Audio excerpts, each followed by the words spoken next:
We want to bring in now from Richmond, Virginia, Governor Bob McDonnell, chairman of the Republican Governors Association.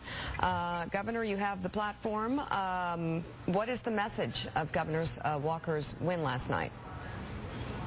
Well, good morning, Mika. Thanks for having me on. I think it was the fact that it was really not about the reforms themselves. It was about whether the reforms were working. And to me, the message is that a politician that stands up and says, this is what we need to do, this is what we can afford, and if you do these things, we'll get results and bring in jobs and reduce our budget deficits, and then it works, the voters will reward them for it. And I think that's why he was so successful last night and why the unions failed. So for those who say it was money that was poured into this race rather than a blow to labor and to reform there, what do you say?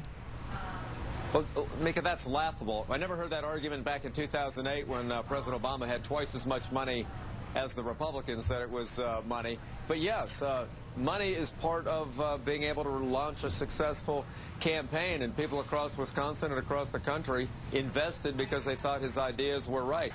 He's a stand-up guy, he's courageous, and guess what happened then with his reforms? 30,000 more jobs, eliminated a $3.6 billion budget deficit.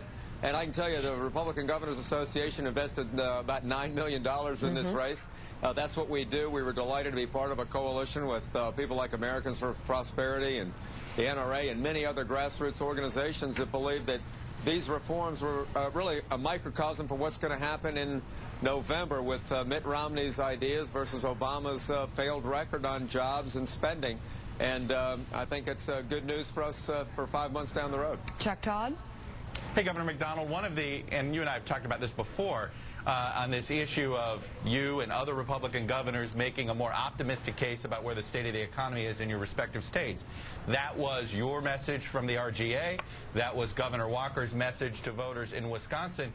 And what was interesting on the exit poll, it was clear that Walker voters also viewed that this is a vote where a majority wanted Walker to stay in office, also picked the president over Romney on handling of the economy. Is this a case where, as Republican governors talk up the economy in their own battleground states, that it may be helping the president?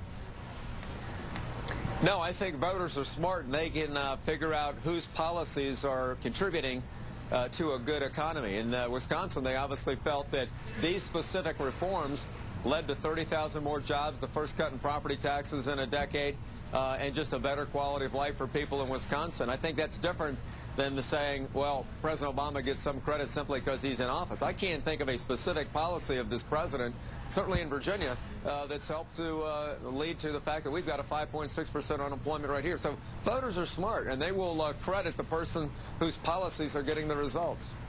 Harold Ford. Governor, good morning. Harold Ford.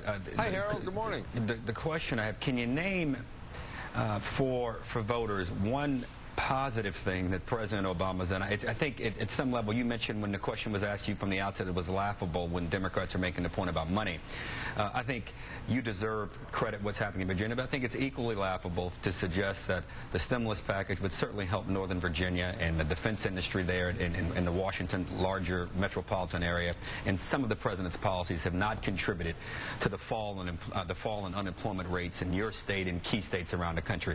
Where do you draw the line? How can Republican governors, or for that matter any governor, say we've done it all and the president's done nothing but the bad stuff? Is that not a laughable line as well, sir?